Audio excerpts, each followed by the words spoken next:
ସାମ୍ବାଦିକ ମାନଙ୍କ ପାଇଁ ଗଣତନ୍ତ୍ର ଆଜି ଦୃଷ୍ଟି ରହିଛି। ସାମ୍ବାଦିକ ମାନଙ୍କ ନିଷ୍ଠା ଏବଂ ଦାୟିତ୍ୱବୋଧତାର ତୁଳନା ନାହିଁ। ଆଜି ଜିଲ୍ଲା ସାମ୍ବାଦିକ ସଂଘର ସାଧାରଣ ପରିଷଦ ବୈଠକରେ ଅତିଥିମାନଙ୍କ ମତ ପ୍ରକାଶ ପାଇଛି। ନମସ୍କାର ଦର୍ଶକ ବନ୍ଧୁ, ସୂର୍ଯ୍ୟସ୍ତ ନ୍ୟୁଜକୁ ସ୍ୱାଗତ କରୁଛି। ମୁଁ ବିଶ୍ୱ ପ୍ରକାଶ ଖୁଣ୍ଟିଆ। ବିଭିନ୍ନ କଠିନ ପରିସ୍ଥିତିରେ ସାମ୍ବାଦିକମାନେ ସମାଜ ଏବଂ ଦେଶ ପାଇଁ କାମ କରିଥାନ୍ତି ଏବଂ ଅନେକ ଲୁକାୟିତ ଘଟଣାକୁ ସାମ୍ନାକୁ ମଧ୍ୟ ଆଣିଥାନ୍ତି। ସାମ୍ବାଦିକମାନଙ୍କ ସେବା, ନିଷ୍ଠା ଏବଂ ଦାୟିତ୍ୱବୋଧତାର ତୁଳନା ନାହିଁ ବୋଲି ଏସ୍ୟୁଜେ ଓଡ଼ିଶାର ଯାଜପୁର ଜିଲ୍ଲା ଶାଖା ପକ୍ଷରୁ କୁଆଖିଆ ସ୍ଥିତ ଅଭିମନ୍ୟୁ ସାମନ୍ତ ସିଂହାର ଭବନଠାରେ ଅନୁଷ୍ଠିତ ସଂଘର ସାଧାରଣ ପରିଷଦ ବୈଠକ ବନ୍ଧୁ ମିଳନ ଏବଂ ଆଲୋଚନା ଚକ୍ରରେ ରାଜ୍ୟ ସଭାପତି କୈଳାସ ଚନ୍ଦ୍ର ନାୟକ, ସମ୍ମାନିତ ଅତିଥି ସ୍ଥାନୀୟ ତହସିଲଦାର ଶ୍ରୀଯୁକ୍ତ ନିରଞ୍ଜନ ସାହୁ, କୁଆଖିଆ ଥାନାଧିକାରିଣୀ ଚିନ୍ମୟୀ ସାହୁ, ରାଜ୍ୟ ଉପସଭାପତି ବାସୁଦେବ ତ୍ରିପାଠୀ, ଏନ୍ୟୁଜେର ଜାତୀୟ କାର୍ଯ୍ୟକାରିଣୀ ସଭ୍ୟ ଉଦୟନାଥ ଖଣ୍ଡାଇ, ସ୍ୱତନ୍ତ୍ର ନିମନ୍ତ୍ରିତ ସଭ୍ୟ ଚିନ୍ତାମଣି ପାଢ଼ୀ ପ୍ରମୁଖ ଯୋଗଦେଇ ବକ୍ତବ୍ୟରେ କହିଛନ୍ତି। ସଂଘର ରସୁଲପୁର ବ୍ଲକ ଶାଖାର ଆୟୋଜନ କ୍ରମେ ଏହି କାର୍ଯ୍ୟକ୍ରମରେ ଜିଲ୍ଲା ସଭାପତି ସୁଭାଷ ଚନ୍ଦ୍ର ଧଳ ଅଧ୍ୟକ୍ଷତା କରିଥିବା ବେଳେ ଜିଲ୍ଲା ସାଧାରଣ ସମ୍ପାଦକ ଅବିନେଶ୍ୱର ଶତପଥୀ ବାର୍ଷିକ ବିବରଣୀ ପାଠ ସହିତ ସଂଗଠନର ଲକ୍ଷ୍ୟ, ଆଭିମୁଖ୍ୟ ଏବଂ ବିଭିନ୍ନ କାର୍ଯ୍ୟକ୍ରମ ସମ୍ପର୍କରେ ସୂଚନା ପ୍ରଦାନ କରିଥିଲେ। ଜିଲ୍ଲା ସାଂଗଠନିକ ସମ୍ପାଦକ ଅମୂଲ୍ୟ କୁମାର ବରାଳ ସ୍ୱାଗତ ଭାଷଣ ପ୍ରଦାନ କରିଥିଲେ।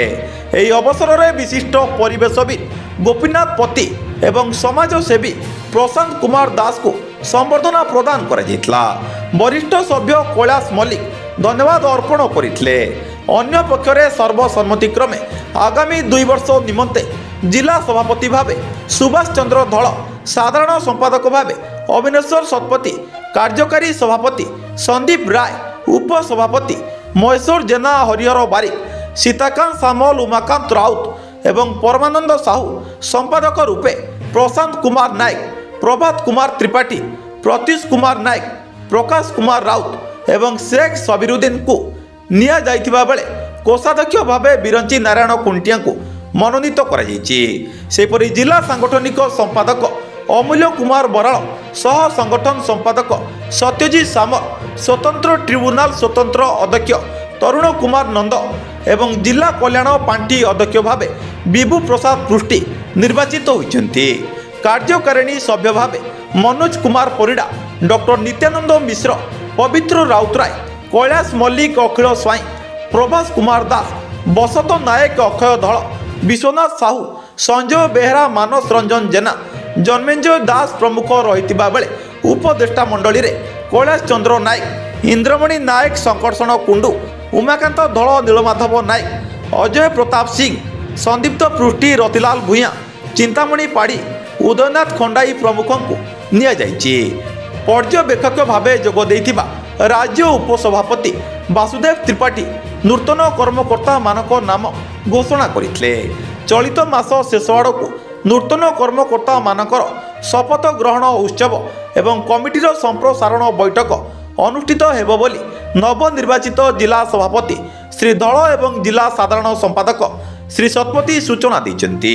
ଏହି ଆଲୋଚନା ଚକ୍ର ଏବଂ ଜିଲ୍ଲା ବୈଠକ କାର୍ଯ୍ୟକ୍ରମକୁ ବରିଷ୍ଠ ସଭ୍ୟ ପ୍ରଶାନ୍ତ କୁମାର ନାୟକ, ଶୁଭେନ୍ଦୁ ସାମଲ, ବିଶ୍ୱ ପ୍ରକାଶ ଖୁଣ୍ଟିଆ, ଆଲୋକ କୁମାର ପହି ଏବଂ ପଦ୍ମଲୋଚନ ନାୟକ ପ୍ରମୁଖ ପରିଚାଳନା କରିଥିଲେ।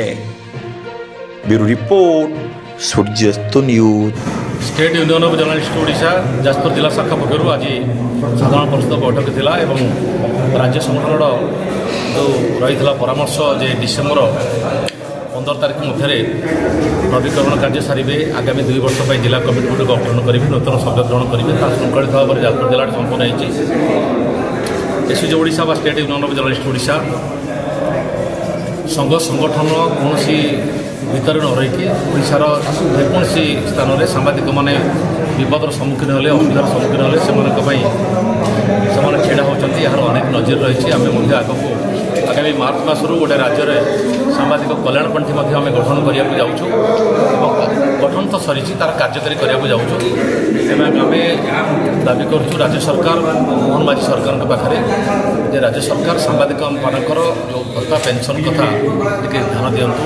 अति कम 15,000 टंका सांबादिक दिंतु भत्ता और पेंशन जो रही एक्सग्रेसिया 4 लाख टका सांबादिकटी मरीगला कार्यरत सांबादिक मरीगला परिवार को 4 लाख मात्र से बढ़ी आम दाबी कर 25 लाख टका दि जाऊ भुवनेश्वर सब मीडिया हाउस मुख्यालय रही अन्य सब कार्यालय रही आम दाबी कर सरकार भुवनेश्वर में गोटे 100 शଯ୍या विशिष्ट अतिथि भवन निर्माण करूँ सांबादिक परिवार वर्ग से अवस्थान करेंगे एवं